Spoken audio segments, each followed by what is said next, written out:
Hello, this is the Jack and Dom radio show here on WUPX 91.5 FM HD1 Marquette. This is the Jack and Dom radio show. I just want to let everyone know that the opinions said on the show do not represent the opinions of this radio station or the university.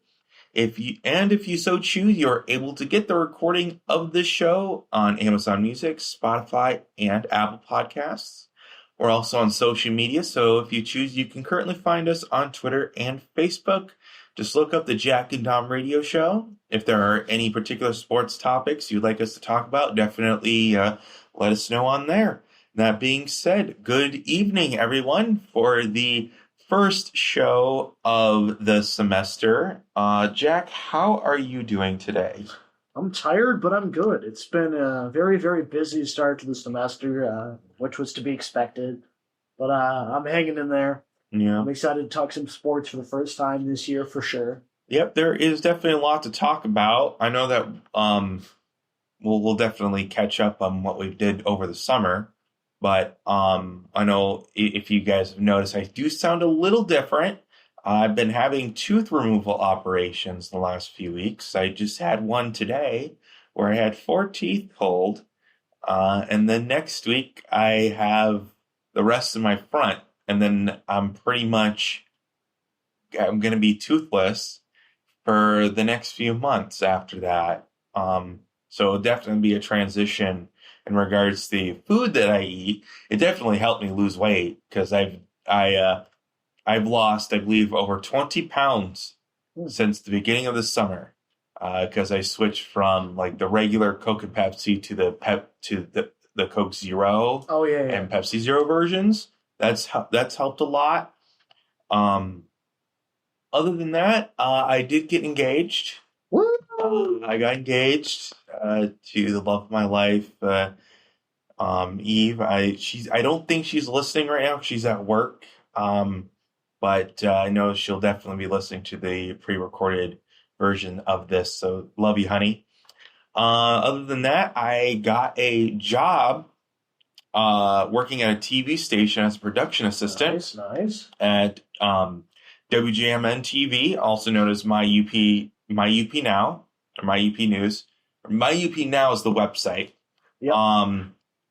And just basically operating cameras or the soundboard, but also occasionally going out doing assignments, which my latest assignment was recording highlights for the previous NMU football game, which we will definitely talk about. Oh, yes. I was in the opposite section of the student section, so I don't think you saw me. No, I did not. But I want to jump unless you knew where to look. Before we do that, what are some what's your 1 minute? What you did during the anything you want to share? What you did during the summer? I'll give you the 10-second version. I traveled to New York, Chicago, Indiana, Canada, and Costa Rica. Oh, that's nice. I traveled. I got to visit Chicago a few weeks ago. Nice. Also nice.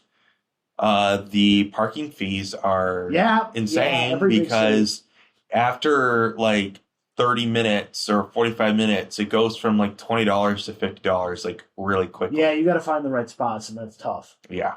Speaking of tough, I've got some words about the game this week. Okay. For those that don't know, I work for NMU Statistics, so if you ever go on the NMU website and you're like, hey, what's the live score? Or if you look after the game, the statistics inputs are done by one of my coworkers, and then I myself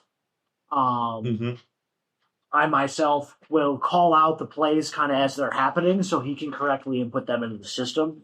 So I do mostly football, but I do some soccer. I was at this game, working this game, and little did I realize, I forgot about the fact that some of the NMU coaching staff is near us, and then the opponent is on the other side, like, of the it's not really the media area, but it's like where all the students are. Where were you physically? Like, I'm on the 3rd floor, like. Are you in the press? Like, are you in the press box? Yeah, kind of. Okay. But there's us there. There's the student radio from both sides. There's a couple different other people. Do we broadcast? Do we do broadcasts for who is it? Sam? Is Sam the one doing that, or who's doing that? He does a lot of the NMU sports. Okay. I'm blanking on his name. He's got auburn colored hair. Okay. Anyway, I got so angry at one point during the game that I started cursing, not realizing that there's radio people nearby. No, not the radio people. That part was fine. To my right are the NMU coaching staff that has an eye in the sky that can see below. Yeah. And I was cursing about how they were being stupid on fourth down, which we'll talk about in a minute. Okay. And my coworkers were like, "You got to be quiet." Did they say something? No, I don't think they heard me. Okay. Good. They were screaming their own swear words when some of the players were failing to execute. But regardless, to the score element of this, and not my funny story, we're 7-6 through the third quarter, and I think towards the beginning of the fourth, it was still 7-6. It was razor thin close, right? And I've never I've been to a few football games, mostly with work, but I've never, even in the games that we should have won, Moorhead, we got pretty loud, but I think we were cautiously loud because even up 21-0, we ended up losing that game. But I've never, in the fourth quarter, we were up 7-6 and we had the ball and we were driving. I've never heard the Barry have that kind of energy and that noise. Yes, yeah, I noticed it was a different vibe. Yes, hockey games, I understand there's more noise, but there's double or triple the people. You're on a rink, so the sound kind of carries differently, and you've got the pep band and people are banging stuff on the wall and all that. But as far as football goes, I've never seen the NMU faithful get that excited. So that was really nice to see. It was really nice to see us play well. Very nice to hear. Yeah, it was nice to hear too. I had a press pass, so I was able to be on the field. Yeah. I probably I can go down there and give them stat sheets and stuff, but I stay upstairs because I have to watch the plays. But there were a couple plays where I was really frustrated with the coaching staff, and I think we're at a point where I never really blamed the players. I never thought it was the players' fault in terms of an effort standpoint. I just thought we lacked the talent. Especially in year 1 and year 2, where they were starting to build the program a little bit and had a lot of walk-ons and stuff like that. A lot of freshmen. There's still a few walk-ons. But they always this year, based on the plays I'm seeing on the field and how they're executing what's called, it looks better. It looks a lot better. It does. Am I frustrated by the play calls? Yes. We'll get to that in a minute. But they look more comfortable with the scheme. Players are making plays. They're getting sacks. They're getting picks. They're putting pressure on the quarterback. Coverage we'll talk about in a minute. That might be the one thing that they really struggled with was pass coverage. But they stuffed the run consistently well. On offense, they were able to move the ball a couple of times. Not perfect, but they moved the ball more than they've done in years past. So I'm actually really, really proud of the players because they put their heart on that field. Not that they don't always work hard, but you could tell they took it up a gear, especially when they were up against St. Thomas. You could see the energy level and the vibes on that field were something that I don't think this team has really had at all over the past 3 years. So I was really proud of the players for that. What I wasn't proud of was the players put the team in a position to win, and I think the coaching staff took that away from them. And let me explain. Okay. Because I'm not just going to throw the coaching staff under the bus and not tell you why. There were 3 separate occasions, actually maybe 4, that I was unhappy about. And, in between the plays, my coworkers and I will talk about this too. But it was mostly me complaining and them, nodding their heads. But the biggest one for me was, I think it was midway through the second quarter. It might have been midway through the third. I think it was midway through the third, actually. They were up 7-6 and they had the ball in plus territory. I believe they were at the St. Thomas 11-yard line. It wasn't. Are you talking about the first quarter? Because there was a field goal opportunity, they did not take it. No, not the field goal. Because it was the one they missed. Turnover and down. Okay. The field goal they missed. Okay. Which I know they would really want back. Yes. Well, first off, I'm not even worried about the fact that they missed it. They never should have been attempting it in the first place, is what I'm getting to. So I think it was midway through the third. I could be wrong. I'd have to go back and look at when this was. But I, from above, consistently was frustrated with the referee's ability to spot the ball correctly. Because I would tell the person who was to input the stats, I would say, I saw the ball it landed here. And I have a bird's eye view. So it's a different perspective than what you see on the field. And sometimes it's a little bit warped, but I would argue, especially when you see the ball hit the ground, I can see it a little bit better than you can on the ground. Okay. And I was on the ground, so right. What kept happening, and this was for both teams. It wasn't like the refs were favoring one or the other. The ball would be 1 or 2 yards off in either direction about once every 3 or 4 plays. So this one was a big one. NMU ran it up the middle on 3rd and whatever. And I thought for sure they got the first down, without a shadow of a doubt. But I was like, you know what? Okay, the refs gave them a 4th down. So I was like screaming, challenge, challenge, challenge, you know? That's my first problem.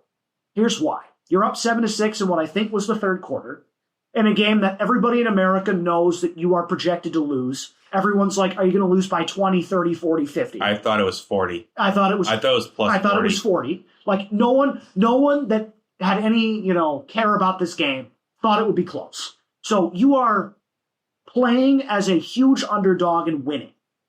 Why aren't you taking that chance? First off, a coach's challenge, I believe in D2 is the same as D1, where, correct me if I'm wrong, you lose a timeout if you're wrong. If you get it right, they correctly spot the ball. I think so. But you have to have a timeout. Correct. They had 3 timeouts. You already have. If you already took all 3 of your timeouts for the half, you can't do a coach's challenge. I agree, but they had all 3 timeouts, so they had the opportunity to call one. Okay, fine. I think you should have called one. I'm still unhappy that you didn't, but fine. You didn't call one. Okay. Like, I'm mad at that, but that's not like the thing that makes me super angry. What makes me really angry is they spot the ball 4th and inches. You're less than a yard away. You are, if you convert the first down in a goal-to-go situation against an FCS D1 opponent. Which, by the way, only lost to ranked Idaho by a touchdown. Right. Good FCS opponent. Yeah. You are down by a point with the ball, and you would probably have it 1st and goal. Worst case scenario, you fail to convert, you pin them deep in their own end zone, and you trust your defense, who had been absolutely lights out the entire game, to stop them. Okay? Now, I think they get the 4th and inches because you're a running team and you were averaging about 4 yards per carry at that point. So I don't see any reason why you couldn't get it. Especially with the triple option. 4th and 1s are practically a gimme because the defense has no idea who you're going to give it to. It doesn't work on 3rd and long, and, they had a lot of issues on 2nd and 3rd and long because they aren't as good at throwing the ball. But on a 4th and inches, I think there is no doubt in my mind that NMU could have converted that, which would have put you 1st and goal up 7-6. I think you probably would have scored a touchdown there, but at the very least, you still would have probably gotten to attempt a field goal, and it would have been a better field goal than you probably would have made it. So you're at least 10-6. Well, basically, there's a couple outcomes. One, if you were worried about your offense's ability to convert, if they do convert but then fail to convert the goal to go, you pin them deep, like almost at their own end zone. You have the opportunity for a safety, which the defense was putting a lot of good pressure on their quarterback, so there's potential for that. You have the potential to get good field position back. So you might get 0 points out of it, but you would get good field position back if you could hold them. And again, if you're in your own end zone, your play calling is going to be pretty conservative. So there's a good chance that happens. You either take a field goal from a better spot or you get 7 points. So at the very least, that series should have gotten you points. Whether you got them on that series or whether you pinned them deep, got the ball back, and got them on that series. If you turn it over, if you got that first down and then it went to 4th down and you went for the field goal, you're closer. That's what I said, yeah. Yeah. So it's a better field goal. So really you have nothing to lose by going for it. And especially against a better team in every aspect than you, there is zero excuse not to take that risk. You cannot be conservative in your play calling and in your 4th downs against that kind of team. Okay? Mm-hmm. So that didn't happen. Later in the game, I believe it was still 7-6. It might have been 14-7 at that point. You have the ball. I think it's 4th and 1. You are in plus territory, but barely in plus territory. But you're down late. Yes, your defense has been absolutely spectacular lights out. Especially against a D1 school. Right, not only did you get torched on the previous drive where there were several wide open receivers and St. Thomas marched on the field quickly, your defense is not going to hold forever, okay? Like, I appreciate that you're putting trust in them. You did that the whole game. But by not going for it on 4th down before, it tells me that you're not putting confidence in your defense to get that stop if you fail to convert. Now you're saying, oh, We do trust our defense. We're going to punt. Okay. You're in plus territory down 7, again, against a much better team. Your odds of marching down the field with a running team with the clock winding down are pretty low. So again, I don't understand that. So it's twice. You probably should have gone for it on 4th. So they don't do that. They don't do a coach's challenge. They don't do anything. Then they have it. They're still down 7. 4th and 1 at their own 35 or own 40. I understand that's a really big risk because you are not in plus territory and you've elected not to go for it twice. However, again, you're a running team. You are down 7 against an FCS opponent. You had, I think, 6 or 7 minutes on the clock. So at best, you are getting one more drive, which means at best, if you get a stop, you are going for a tie. Yep. Well, I guess overtime, but you're going for a tie in regulation. So even in negative territory, I don't see why you don't go for it. And I'm the type of guy that criticizes Dan Campbell when he goes for it excessively. I'm not Riverboat Dan, go for it on 4th down every time.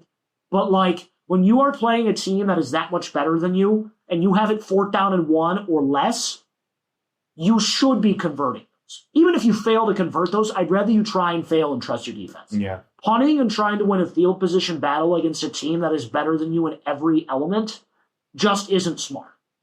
And then on top of that, you had possession before halftime.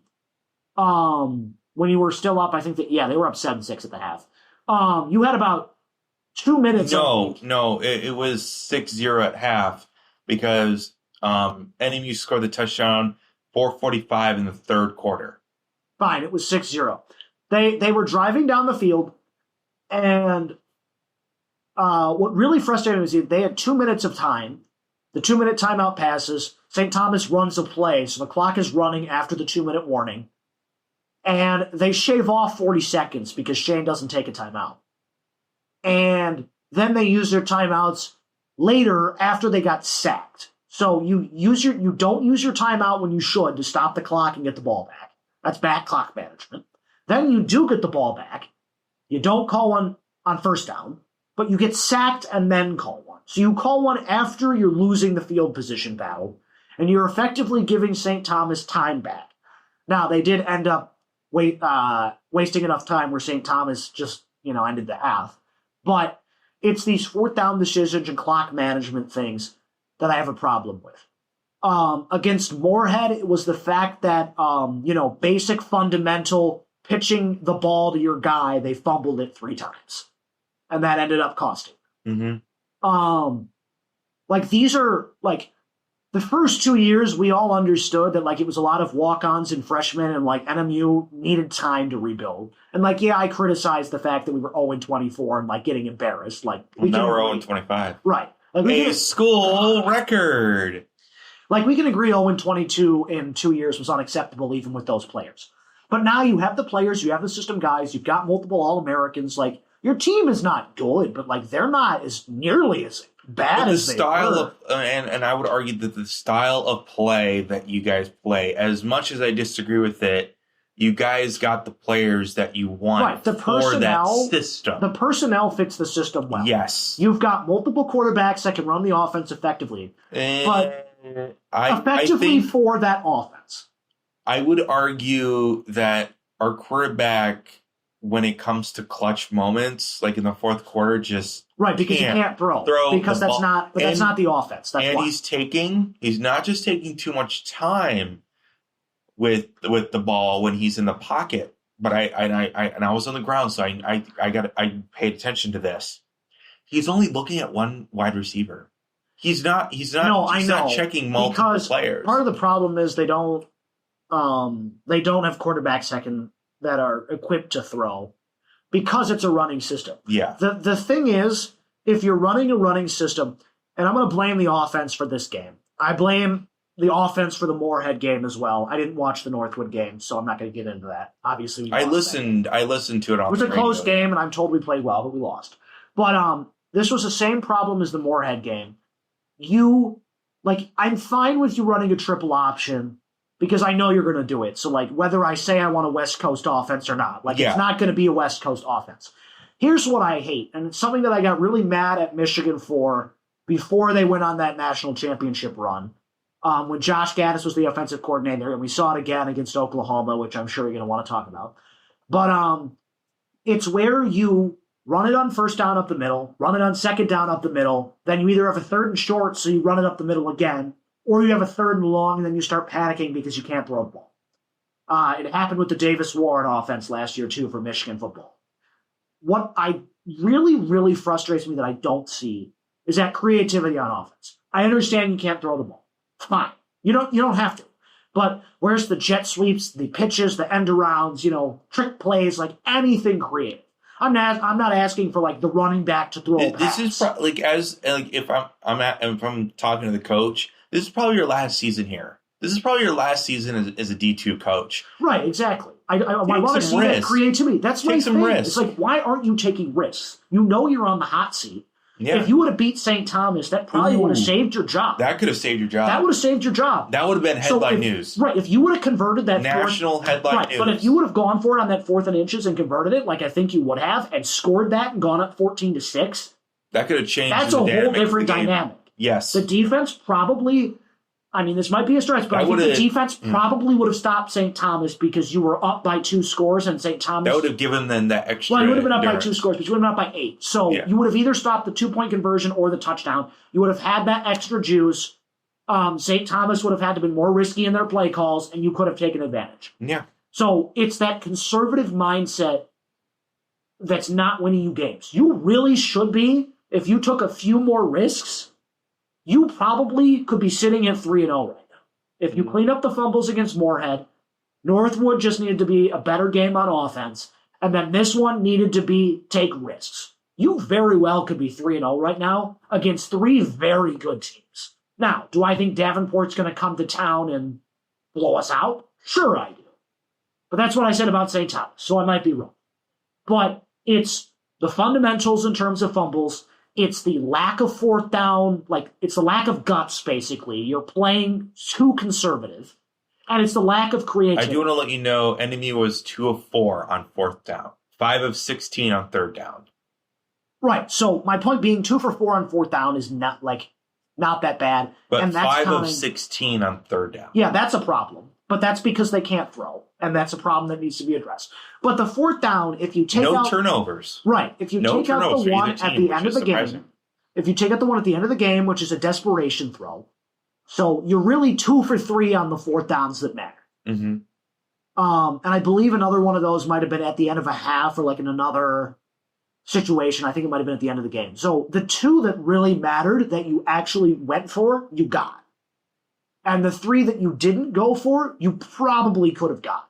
Because a 4th and 10 or 4th and 18, which it was at the end of the game, is very different than 4th and inches.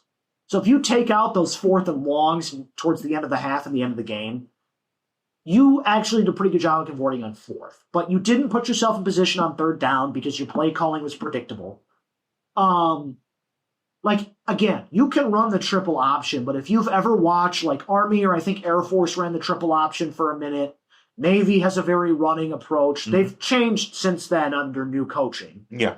But if you watch those teams run the triple option, they run all kinds of variations. They've got wide receivers throwing passes. They've got end arounds. They keep you guessing. They've got jet sweeps. You don't know what's coming. Guessing, yeah. I don't watch, Army football on a consistent basis. But I watch highlights. I watch highlights. They played Michigan a few times. They gave Michigan's national championship caliber defense trouble. Mm-hmm.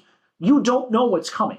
With NMU, I can predict ahead of time almost every time that it's going to be one of your 2 guys up the middle or slightly to the right on an HB down. And that's why we'll get pummeled by Grand Valley and Ferris. Right, again. but my point is the defense puts you Tech, in perfect. I think we have no chance against But Tech. the defense puts you in perfect position to win that game because defensively they finally got their stuff together.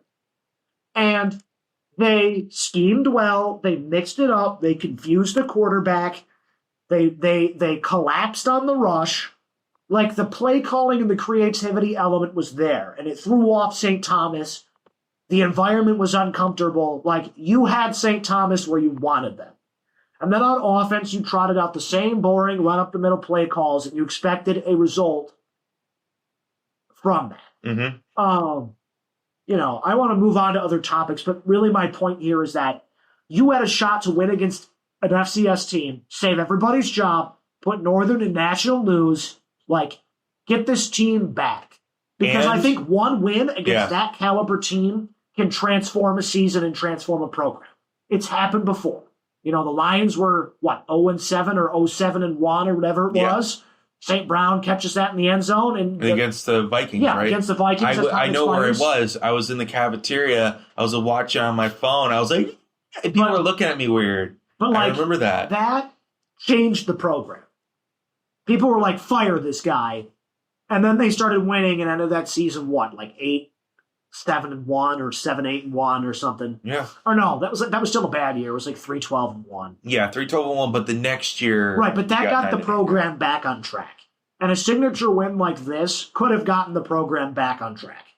So I'm really disappointed in the coaching staff knowing that they're on the hot seat, that they're still not taking these risks. Because, for example, if you go for it on 4th and say they fumble 6 you were still going to lose that game. So I just continue to be disappointed in the coaching staff. I'm really proud of the players. They went out there and did everything possible to win that game. Yeah. And you as a coaching staff put them in a position to lose. And, I understand that I'm criticizing real people. And, I understand that I'm being harsh. That's why the opinions today on the show do not reflect the opinions of this university or the radio station. That being said, it is the bottom of the hour, almost the bottom of the hour. But if you are just joining us, this is the Jack and Dom radio show here on WUPX 91.5 FM HD1 Marquette. When I was with the two other journalists from the two other TV stations, because I'm with my EP News. There was TV6, and then there was the CBS. So I was with Fox, CBS, and I'm with ABC. We were, for just a minute, talking about the potential of a crowd rush. So were we. And I was going to be down there. I was going to, and I can't because I work for the school. And I'm with communication with one of my supervisors, one of the head sports journalist, Jack Durant. I don't know if you know him. Or know of him. He was asking me what was going on in the game, and then I was, relaying information, and he was like, if there's a win, one, take a picture of the crowd on the field, but two, get interviews. Yeah, get down there, get that interviews. Would have been special, and I think people in the crowd saw that could have been a potential, and I think.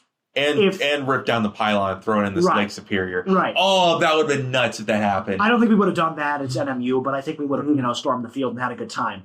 But again, you were in position to have something happen that would have been legendary. Mm-hmm. And you blew it because you played conservative. Too conservative. I mean, when I play, for example, Madden football or NCAA football 25, I do run a West Coast offense and implement high percentage passes. But the point is, that's conservative in quotations. Right, but my point is, against a team that is better than you, you should be pulling out all the stops. You should be going for it on every 4th down in plus territory. You should be running. Unless it's 4th and long. Then I would. Okay, 4th and 10 in plus territory is one thing. But 4th and less than 3 in plus territory should be a go for it. Especially as a running team. I would have liked to see a single trick play. Would have been so cool. But okay. Anyway, I don't want to stick to this. We're gonna speed run the volleyball and the soccer because I want to get to college football. I do want to talk about Michigan Tech because their first week they beat a ranked opponent, Bemidji State, 37-17, and then destroy South Dakota Mines, and then also beat Hillsdale quite well. The point is they are more aggressive. They run a different offense. We're cooked. But they know what they're doing. We don't really have an identity. We're cooked. We could have had an identity after this game, and we didn't. Okay, yes. I'm going to speed run through soccer and volleyball. Men's soccer won their first game of the year, 2-1 against Lawrence Tech, and the women drew 0-0 on Saturday. The volleyball team made a trip to Pensacola, Florida for the Spring Hill Sweets Invitational, winning their first game 3-1, then losing 3-1 to Spring Hill College, 3-0 to number 15 Southwest Minnesota State, and 3-0 to West Florida. They just this past week completed the Husky Volleyball Classic in St. Cloud, Minnesota on September 11th against Barry University. We will probably discuss that in more detail next week. We're kind of mixing two schedules because we didn't make it on the show last week. For the first time since 2012, a Division III school, a Division III football school, beat a Division I FCS school. Congratulations to Adrian. Adrian College from downstate beat Valparaiso They shouldn't 10-7. be an FCS team. They are extremely poor. They're in the same conference as St. Thomas. This is not the first time that they have almost lost, and this time they did. Okay. So we get to the big stuff, and Dom and I will, I'm sure, have some disagreement here. We've been discussing this before we talked about this before the show, and I see what you mean.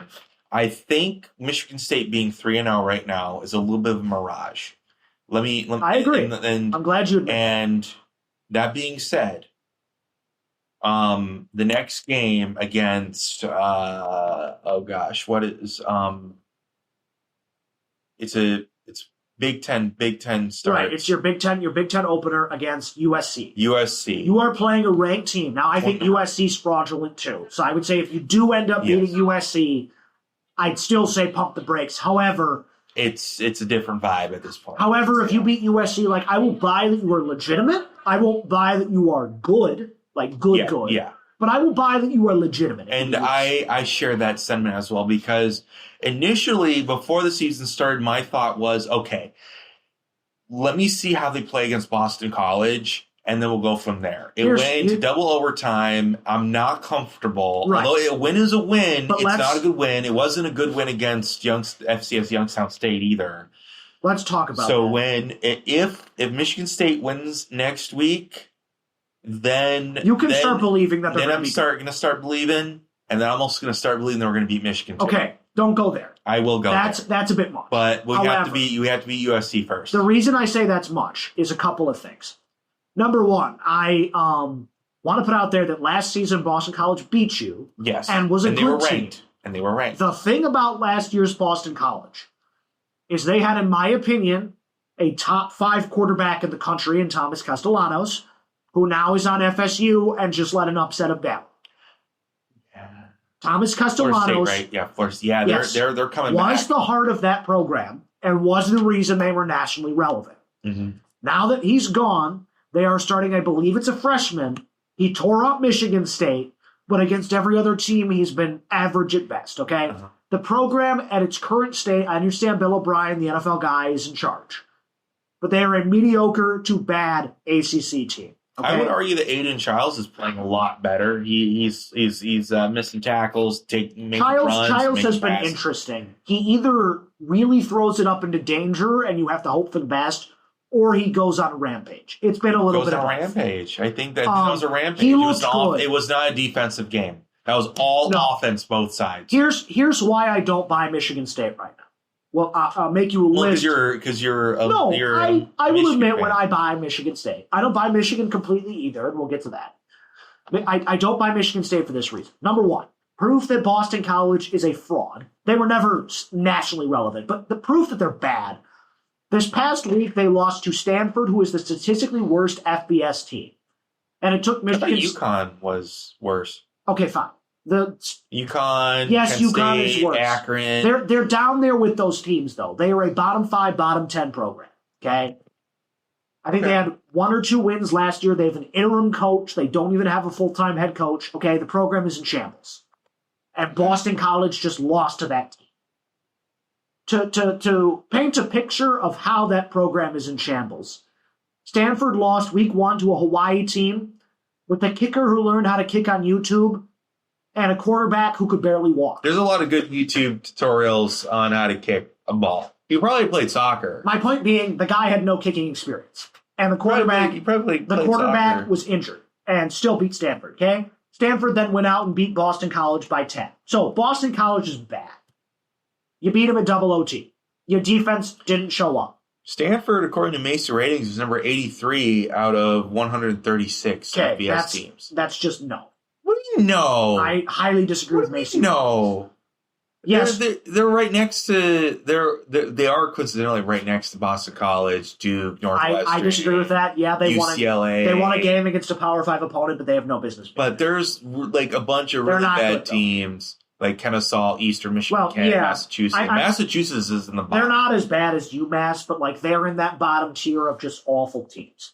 Okay, then week 3, you played Youngstown State, and this is where I continue to make my argument. Mm-hmm. Youngstown State, of course, is an FCS program, and they're an okay FCS program, but they're not like, I hate to bring this up, not like the App State in the early 2000s where they won like 3 straight national titles, got promoted to the FBS. And who did they beat to get there? Yeah, that's why I brought that up. No, you got to say us. But the point is, like, everyone makes a big deal out of that, but they were the best FCS team in the country 3 years straight. They won multiple national championships. Yeah. They had NFL caliber prospects. Like, that team was the real deal. And that team beat other good, we weren't good that year anyway, beat other good FBS teams, okay? That's different than Youngstown State.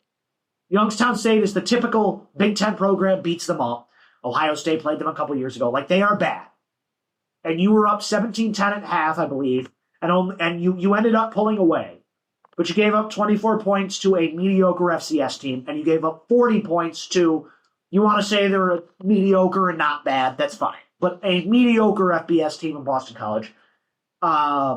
So your defense has problems. Aiden Childs has played better, but I haven't seen him against a real defense. You are correct. USC is going to be a prove-it game for you. And I'm sure you'll be surprised to hear this from a Michigan fan. But I think you're going to win. Because I think USC is fraudulent for the billionth year in a row. So, here's my dilemma. You start 4-0 with a technically ranked win. Mm-hmm. They're, in my opinion, undeservingly ranked 25, but they are ranked nonetheless. So my dilemma is this. Either I'm right, USC is a fraud, and MSU still needs to play a genuine prove-it game against Penn State, Ohio State. Oh, we're not winning. We're not winning. No, I know, but I mean, like, Penn State probably if you stay competitive in those games and you don't lose by 30, that's proof you're relevant, right? So either USC is bad and it's not a prove-it game, or you beat USC and you might actually be good, and USC might also be good. Mm-hmm. So I would caution MSU fans, it is a wait and see if you win that game, which I think you will.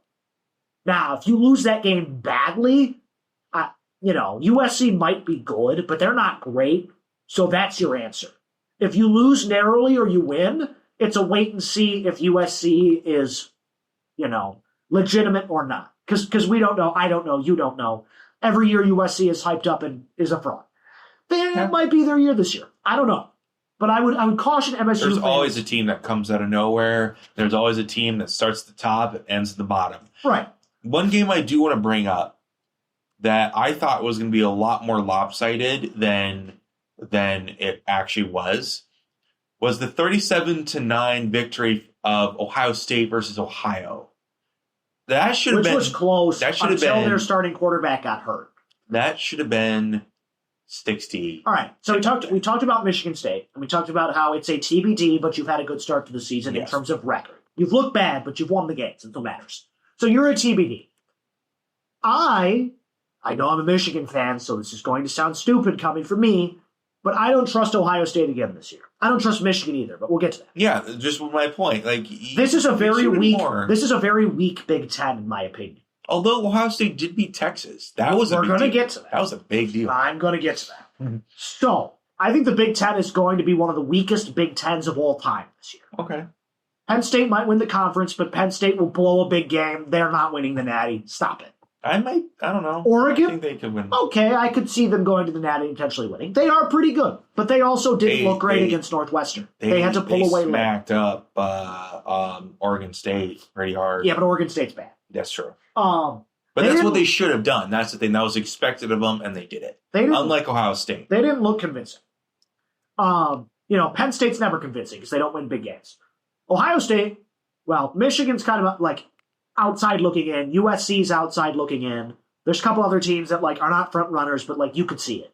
Nebraska could go on a generational run. It's possible. I don't think it'll happen, but it's possible for Michigan, USC, or Nebraska. I don't trust Ohio State. I think they will win the conference, but I think they will only win the conference because it is a significantly weaker Big Ten than last year. Okay. And I think Ohio State, they're not fraudulent. I don't think they're bad. However, I don't think they have any business being number one. Now, I know they're number one because of who they beat. That's fine. But I'm saying if you were to rank teams based on who is the best in the country, not like who they've beat, Ohio State is not it. And here's my argument for that, as a biased Michigan fan. You beat Texas, which at the time looked like a top 5 win. However, with the way Arch Manning is playing and the fact that you had to struggle to beat UTEP, yeah, you heard that right, UTEP, 28-14. I don't think they're that good. Arch is not ready yet. And Arch was supposed to be the centerpiece of that team. They're a passing team. I don't think Texas will make the college football playoff this year. At all. Okay. I don't think they will, they'll be bottom top 25. Let's take a minute. I know we're getting off topic because it's not Big Ten football, but I want to talk about Texas to prove my point. Can I make a hot take? Sure. I think Vanderbilt is going to win 10 games this year. 10 games? Maybe. I say 8 No, or 9. I wouldn't say I wouldn't say that. I'll give you a scorching hot take in a minute. They're going to beat Alabama. Okay, no. They're going to beat Alabama. But I will give you we can do a scorching hot take. They're going to lose to LSU, they're going to lose to Texas, they're going to win the rest of their games. We can do a scorching hot takes at the end of this. That's my hot take. I'd like to do that. Okay, so they play Sam Houston, that's a gimme. They play Florida, they're in shambles, that's a gimme. Red River rivalry, I think, this is going to sound crazy. I know I sound biased because they beat my team, but I think Oklahoma is my current national championship favorite. John Mantier looks like a Heisman winner. That defense is lethal. I understand they made us look bad, like really bad. Dom has at length discussed how bad we looked in that game and how happy he is that we lost. But I genuinely think they shouldn't be the national title favorite because of who they've played so far. But I think they are going to be in the national championship in January. I don't know who it'll be against. You could say Ohio State, Oregon, any number, Georgia, any number of other teams. But I think they will be there. Okay. Texas plays Kentucky. I think they'll win. Mississippi State. Vanderbilt, I think they'll win. But I think they lose to Georgia, to Texas A&M. I know, crazy. Texas A&M. I think they actually do lose that. And Oklahoma. Where's Johnny Football when you need him? Even if they beat A&M, that's still 3 losses. I don't think that qualifies them for the playoff. Okay. Because that means you've lost to the only 3 elite teams you've played.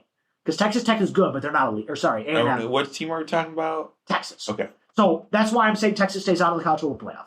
So if Texas is mediocre like I think they are, that delegitimizes Ohio State's signature win. Which, by the way, they look bad in that game. They just were the better of 2 bad teams. Yeah. They looked bad against Ohio until Ohio's starting quarterback got shredded. And then they went on a run.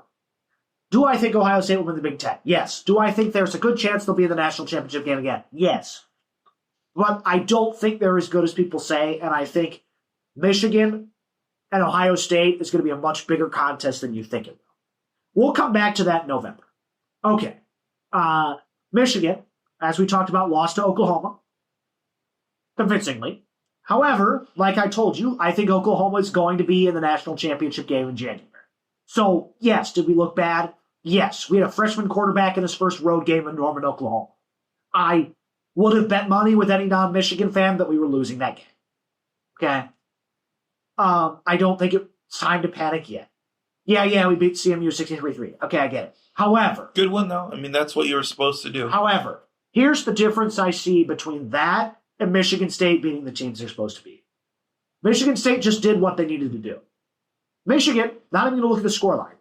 Michigan, and maybe this is because Sharon Moore was suspended. Maybe Sharon Moore is being too hands-on with this offense and he's the problem. I don't know. But under Biff Poggi, who was subbing for Sharon Moore's suspension, they opened up the playbook. Again, I understand it's Central Michigan. But I think this was their game to test Bryce and see if they could open the playbook. Yeah. Here's what I saw. Pretty efficient passing other than the pick. But he ran the ball incredibly well. Mm-hmm. Over 100 yards. He juked out multiple defenders. Like, that offense was a machine. Now, of course, they're not going to be as much of a machine against Nebraska next week. But that's important to know. Apologies, my seasonal allergies. But I know exactly how you feel. But Michigan, you say like they showed their hand. They showed what they're willing to do. I think Michigan is going to be good again this year. I think it is very realistic. Nebraska, USC, and Ohio State. I think you win 2 of those games, which will put you at 10-2. Now, I think Nebraska is a top 25 team this year. And I also think USC will be somewhere near the bottom of the top 25. Okay? So that means, if I'm right, and I think you as a Michigan State fan will think this is a fair assessment, we'll say we lose to the Buckeyes for now. I think there's a good chance we win that game, but we'll pick the easy one where most people think they're going to lose. And we'll say they win against Nebraska and USC and Washington and them, which I don't think is a stretch because they actually have an offense now. I think that's fair. So you're 10-2, and your 2 losses are to the 2 teams that I think will be in the national championship game in January. I think they're a shoo-in at that point for the college football playoff. Now, if you go 9-3, or would that be, 8-3. Is it 12 games in the regular season? Okay, 9-3. You lose to Oklahoma, who will easily be a top 5 team. Ohio State, who will probably be the number 1 and go undefeated. Even if they lose to Penn State, you're still a top 5 team. And one of either Nebraska or USC, which would be a top 25 team, in my book. Do you think they get it? I'm biased, but I think yes in that scenario. We're talking about Michigan? Yep. So am I crazy? At 3 losses? Yes, because I think the other options are going to be Texas with 3 losses. And a 12-team playoff. Texas with 3 losses. Texas Tech. It's so close. I can't. I don't know. I couldn't tell you. But yeah. I mean, that would definitely be hard to tell from now, I guess. But yeah, it's just 1 second here. Jack had to leave for just a second. But on a different note, let me see. We got about 10 minutes left until the end of the show. We can probably switch to the Lions, something that Jack and I definitely like. Because I know a lot of coworkers who are Packers fans. My dad, Packers fan. A lot of friends, Packers fans, especially here at NMU. They were definitely excited over the 27-13 win at the Packers. But we're switching to NFL. Yeah, that was a tough week 1 loss. And yeah. At first I was really worried. Then I saw the Packers played against the Commanders, and I just think the Packers are going to be the best team in the NFC this year. I had a lot of coworkers. It got rubbed into me. I'm sure it got rubbed into you. One of my coworkers, the weatherman, as Tom Kippen. I don't know if you've heard of him. If you ever listen to the radio, I'm familiar with who this is. That he works at my TV station. He's a big Packers fan, and if the Lions won that game, he would have wore a blue tie. Okay. But because the Packers won, I had to post on Facebook, "Go Pack Go." But yeah, but the next game though, Lions beat the Bears 52-21. You could tell they were trying to send a statement to Ben Johnson, and I think they did. They obliterated the Bears, but more importantly, what I saw in that game is the thing that I wanted to see from NMU that I'm not seeing. John Morton, our new offensive coordinator, called an abysmal first game. Abysmal. Awful. Like, against the Packers, the play calling was horrific. Okay? Once again, coaches putting us in a position to lose. The play calling was bad. Yes, I understand the offensive line was not on its game. The Packers had a perfect game plan. I get that. Okay? But I was really worried in week 1 about our ability to call plays. And then in week 2... I think it kind of came together. He got his footing down. Much like Michigan with the new offensive coordinator. You lost to a really good team that I thought... At Lambeau, right. That's hard. Again, Michigan lost at Norman, also hard. Right? In a game, I don't care what the spread said, Packers should have been favored. I think they were, but I can't remember. So both teams, you lose a game that you're expected to lose and you look terrible, and then you go the next week and you beat up a bad team. But what I saw from both those teams that I'm really wanting to see from NMU is they changed the playbook a little bit. Mm-hmm. In Michigan's case, it's letting Bryce run the ball more, letting him throw more, opening up the playbook for some deeper passes, like getting creative.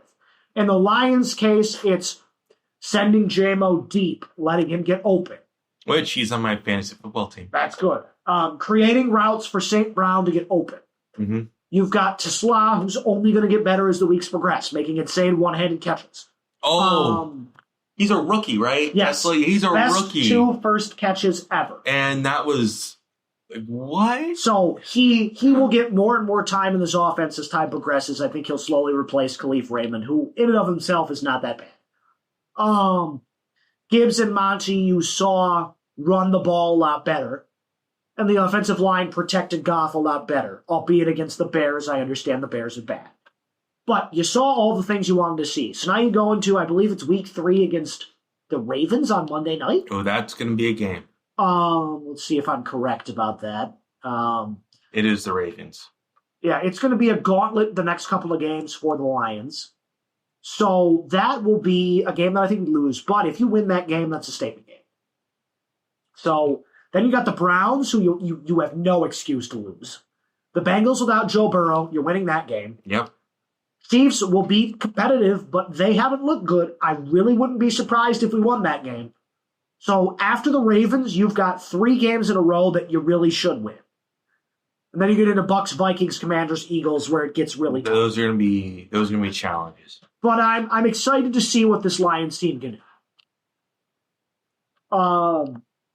I think the bottom line is this. The experts are sleeping on the Lions, and I think they're going to show.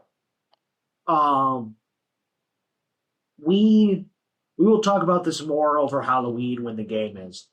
But if you are as confident about Michigan State, I know you're cautiously confident. I'm cautiously confident. You're decently confident. I need to see USC. I need to see that next game. If you play decently well against USC, I think... We'll beat Michigan. Not that. Since you're confident that you're going to beat Michigan. If we beat USC. I think this is if we beat USC. If we lose against USC, good. I'm not confident. It should be if you play good. If it's a close game. Mm-hmm. So if it's a close game, I think you and I, we can organize it beforehand or we can do it live on the show and talk about it. I think you and I should make a bet on that game. Not a monetary bet, but like somebody has to wear the colors or like dye their hair the color or like something fun. Something harmless. I don't want to dye my hair. Neither do I. My fiance, I was going to say girlfriend, my fiance would be like, no. So maybe we'll have to wear... She's the one in charge of my life now. Maybe we'll have to wear the opposing team's colors like for a week or something. Yeah. We'll figure something out. But I think that'd be fun because this is the first year in a long time where both teams are like about the same level. Mm-hmm. So you can safely like, you don't... But one's outside looking in and one's inside looking out. Sure, but every State fan I talk to thinks they're going to beat us. So if you want to back up that talk... But we're outside looking in. That's the thing. I understand that. But if you want to back up the talk, then walk the walk. I don't know. We got to... See, the last time I made a bet... Well, we're not making a real bet. No. I'm just... But let me just remind the audience, because I think I did bring this up. It wasn't a sports bet. By the way, it was don't encourage you to gamble. Yes, and don't bet more than you can afford to lose. This is just us for fun. Yes. Doing something not for money, just to mess around.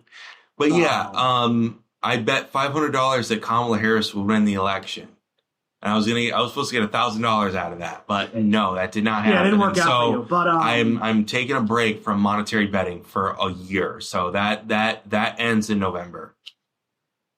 I've not made any monetary bets on any event or sports or anything like that since I made that bet. My point being is this. Maybe we'll do a fun bet on the show for you guys, and we'll see who has to wear. It's going to be Tom wearing maize and blue. I know it now, but we'll see what happens. You have to buy me the shirt, or you have to buy me the jacket. No, I'm just going to loan you one of mine. Or that works. We'll have to figure out if you can be able to fit it. I don't think so. I'm double XL. Well, we'll think of something. We can go thrifting or something if we have to. I will definitely fit in yours, and I'll look stupid in yours because it'll be so big on me. What's your shirt size? L. Okay. So for loser. Okay. Your team's gonna lose. Okay, we'll close with this. I'm really optimistic about the Lions. I'm optimistic about Michigan football. You're optimistic about Michigan State football. The Tigers look great. Cautiously optimistic. So I think it's going to be a fun few sports weeks ahead. Looking good in Detroit. And with that, happy afternoon, everybody. Yeah. Definitely enjoy the warm weather. Not hot. It's not hot, but warm weather that we have. Day, please. Please stay safe out there. Don't enjoy life too much, but enjoy life. All right. Have a good week, everybody. We'll see you next Monday. Yeah. Oh, and one last thing. Definitely, like I said before, where find us, where you find podcasts. We've had over 165 total downloads from our podcast. So if you can't, watch us live, definitely, listen to us there. And other than that, yeah, we will see you guys next week.